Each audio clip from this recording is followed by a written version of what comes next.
Royal messengers, a dying profession in the Northern Realms, as near every king and or queen have court wizards for sending messages by the use of magic.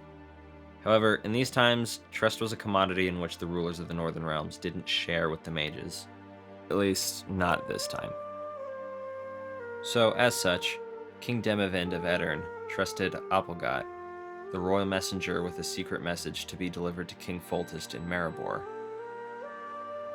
During his journey, we learn about the state of the Northern Realms since Blood of Elves, Lyrian cavalry clashing with Nilfgaard, Queen Meve requesting the aid of King Demivind. In Kedwin, they struggled with Scoia'tael. A massacre occurred in Fort Leda. In retaliation, the humans murdered almost 400 non-humans in the capital of Ard Caraya, and all over Temeria, refugee Cintrans mourned the deaths of their entire royal line, including their princess, Cirilla. Apelgat rested at an inn on his journey to Maribor. Upon the morning of his departure, while saddling up his horse, he encounters a young teenage girl with ashen hair and emerald green eyes, traveling with a black-haired woman whose identity he did not know. But you and I know, of course. He wishes the girl safe travels, and danger lurks everywhere on the highway. And Ciri responded, but not in her own voice. She has another possession-like moment in which she says cryptic nonsense, as usual, like, danger comes silently, and the sand was hot from the sun. In Apelgat's shock, he froze and asked her what she meant. However, Yennefer called for her, and she had no recollection of what happened when she came around. He rode off and convinced himself that she was just crazy or tired from her journeys. Apelgat makes it to King Foltest and gives him the message from Demivind, and is immediately sent back with a message for Demivind from Foltest.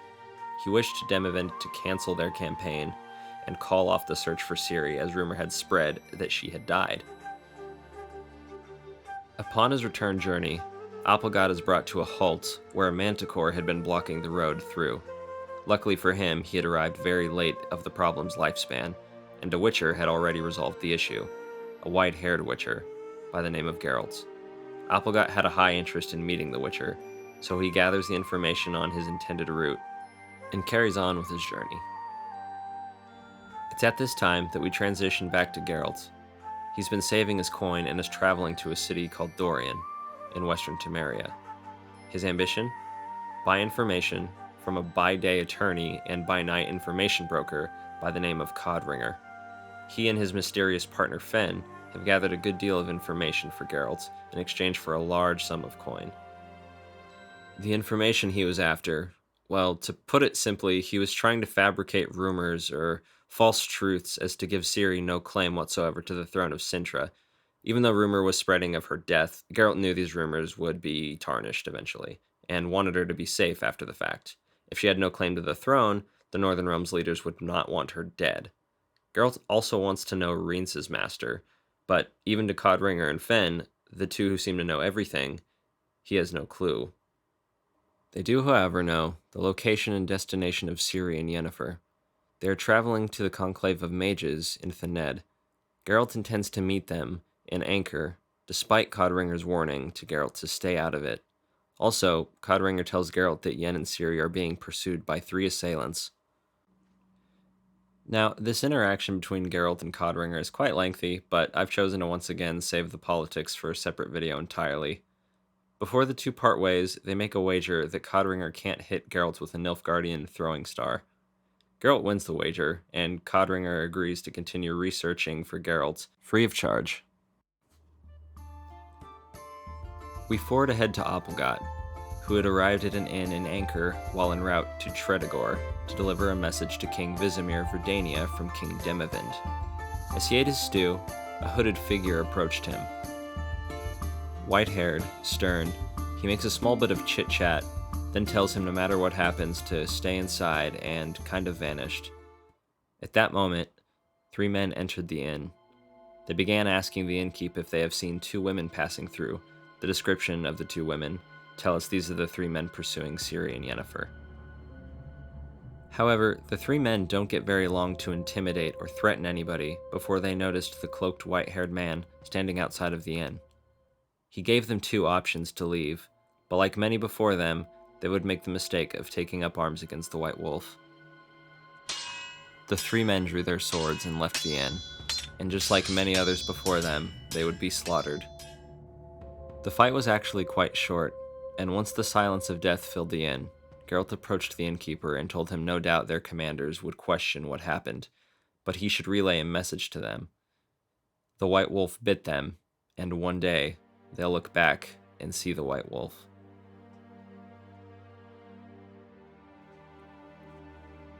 We're projected a few days forward. Apelgat had arrived in Tredegor and was not greeted by the king, but by Dijkstra, the head of King Visimir's secret service. He takes Apelgat's message from King Demavend saying the lion cub is dead and had no ambitions of going to Thaned, and gives Apelgat a message from Visimir to Demavend saying, "There has been a betrayal, the flame has mustered an army," and tells him to leave at dawn, despite Apelgat's wish to rest. 3 Scoia'tael are watching a road. Of the 3 present, you may recognize from the first Witcher game, Yevon and Teruviel. The 3 notice a rider passing on the road. Yevon makes the decision to shoot and kill the rider, despite Teruviel's plea that they are just a civilian. In spite of her protest, Yevon lets his arrow fly, and it hits the rider directly in the back, and he collapses off his horse into the sand. And unfortunately for Apelgat, danger came quietly, and indeed the sand was hot from the sun.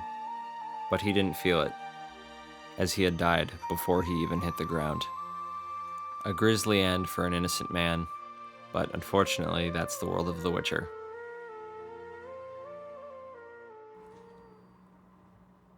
On the road to the west, we join Ciri and Yennefer's travels. They're riding to the Temerian city of Gors Velen. They see the bodies of elves on display to act as a warning to other Scoia'tael. The live ones are taken to cities and publicly tortured to deter young non-humans from joining their ranks. They learn this from a coachman who briefly rides by them. The 2 arrive in Gors Velen, and Ciri catches on to Yennefer's ambitions. She intends to enlist Ciri as a novice into Aretuza.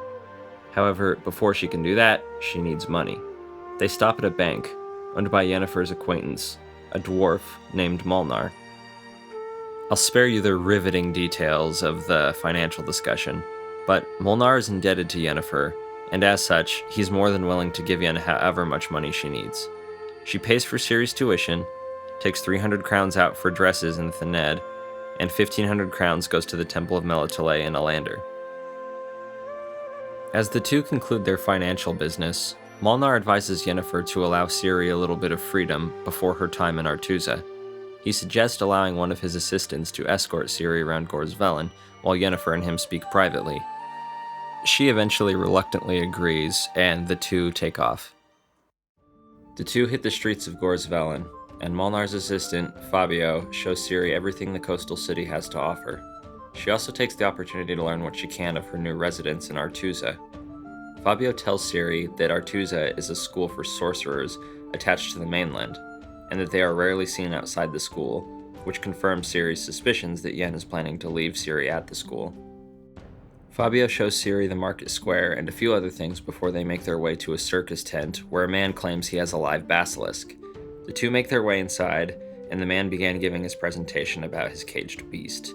Ciri, however, quickly tried to correct him, as she claimed that it was no basilisk, but a wyvern.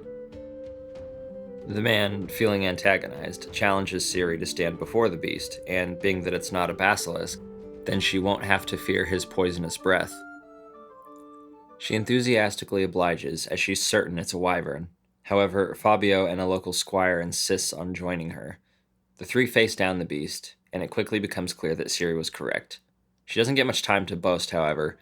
Just as she turns to say something, the agitated wyvern breaks free from its cage and a panic ensues in the crowd.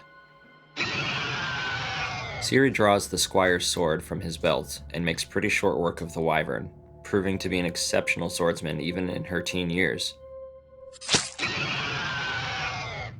Once she kills the poor creature, she puts the squire's sword back in his possession and quickly used a magical amulet given to her from Yennefer to vanish from the crowd. Not like Frodo did with the ring, it essentially just made her easily looked over and irrelevant to everybody present. The crowd began praising the squire for his act of bravery in killing the monster. The whole thing happened so fast, and Ciri vanished to the crowd, so they had figured that he had killed it. Ciri and Fabio leave the scene. He begins praising her, but she wants him to forget what happened. And then suddenly, she felt her skin flush and felt an extremely unpleasant feeling. Courtesy of Yennefer, however, she knew just what it was. A paralysis spell had been cast on her. Two women approached from behind and demanded to know where she stole the amulet from, and why she left Artuza. Ciri had no ambition of giving her any information, even if she didn't exactly know what she was talking about. Fabio, however, sang like a bird. The two women, upon learning Ciri's identity, turned to Yennefer at the bank, and we learn the identity of the two ladies. Tissia and Margarita, mages from Artuza, who both know Yennefer quite well.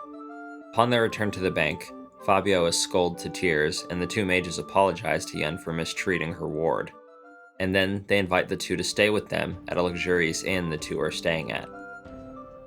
The four women make use of the bathhouse beneath the inn and share a great deal of seemingly irrelevant gossip, while they send Ciri to consistently bring them alcohol.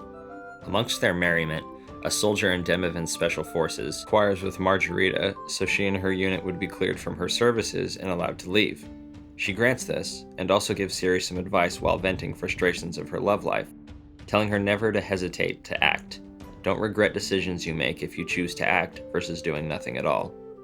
Ciri not only values this advice, she uses it almost immediately, for when Yen inquires Ciri's location to the innkeeper, he informs her that she requested a horse and left, leaving only a note. Her note informed Yennefer that she was leaving to see Geralt before she started her school, and accepted any punishment she receives for it in the future. Ciri learned that Geralt was in a city called Herundum, and she learned how to get there from Fabio, who gave her directions from where they were when they were scouting out Artuza.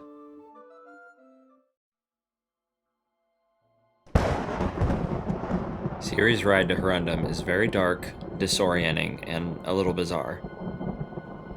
There is a dry lightning storm the night of her escape. The only light she gets is from an occasional bolt of lightning gleaming across the sky. She hallucinates being pursued by a spectral rider, resembling the Nilfgaardian knight, with wings on his helmet, the knight that still haunts Ciri from Sintra. She also suspects she's being chased by Scoia'tael at one point. She eventually snaps back to reality by recognizing a landmark described to her by Fabio. Her ride's perils, however, were just beginning. Spectral riders appeared in her pursuit. However, this time, they were all too real. Ciri's seemingly endless eluding of the wild hunt will begin on this night. She desperately clings to her steed and hopes for the best.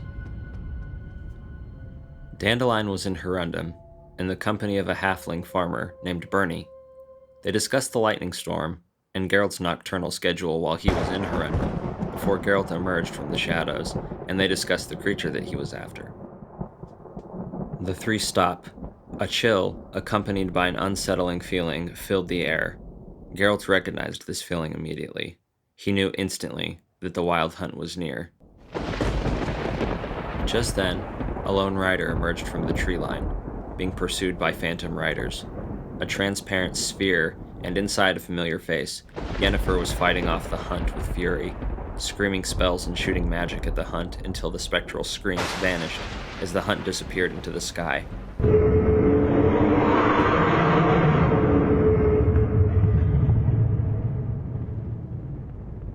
Ciri rode toward Dandelion, Geralt, and the now joining Yennefer. She dismounted her horse and approached them. She apologized and pretended to faint, as to avoid having to choose between Geralt and Yennefer, and for now, Ciri's nightmare was over. The next morning, Ciri woke in the home of the halfling Bernie. She sees Geralt and Yennefer talking as she ventures outside and takes cover behind a nearby ruined wall in an attempt to eavesdrop. Dandelion catches her in the act, however, and we get to see the first ever interaction between the two. He calls Ciri out for faking to faint, and wants to know if she can tell what Geralt and Yennefer are discussing without being able to hear them. She cannot, and Dandelion decides to give her a little insight regarding their conversation. He keeps it vague enough as to not reveal any specific events, but makes her understand that they were both apologizing to each other for how past events had transpired. Geralt and Yennefer making up brings an end to the events of chapter. Geralt learned from Codring earlier in our tale that an unknown sorcerer had taken an interest in Ciri. Armed with this knowledge, Geralt agrees to join Yennefer at a banquet in Artusa, considering it's sure to be completely littered with mages. Now, banquets are about as fun to read about as they are to go to, but bear with me, there are actually some pretty interesting conversations. Geralt, as I'm sure you know, hated occasions such as this. He constantly felt mages attempting to read his mind, all while being forced to wear an uncomfortable outfit, and be taught mage etiquette by Yennefer. The first sorceress that the two interact with is Sabrina Glevisig. Yen tells Geralt that she is a spy for King Henselt of Kedwin. Her and Yen gossip about nothing in particular, and she eventually excuses herself. Triss is also present at the sorceress's banquet. Yen asks Geralt to go get drinks so that she can talk with Triss alone. Triss is grisly hazed by Yennefer for her romantic past with Geralt. She tells Geralt of course she knew about this, and it was never going to happen again, but she still wished to be friends with Triss. Honestly, I can probably just summarize Geralt's night using his own words. I've been mauled by spies and jumped by endangered reptiles and ermines.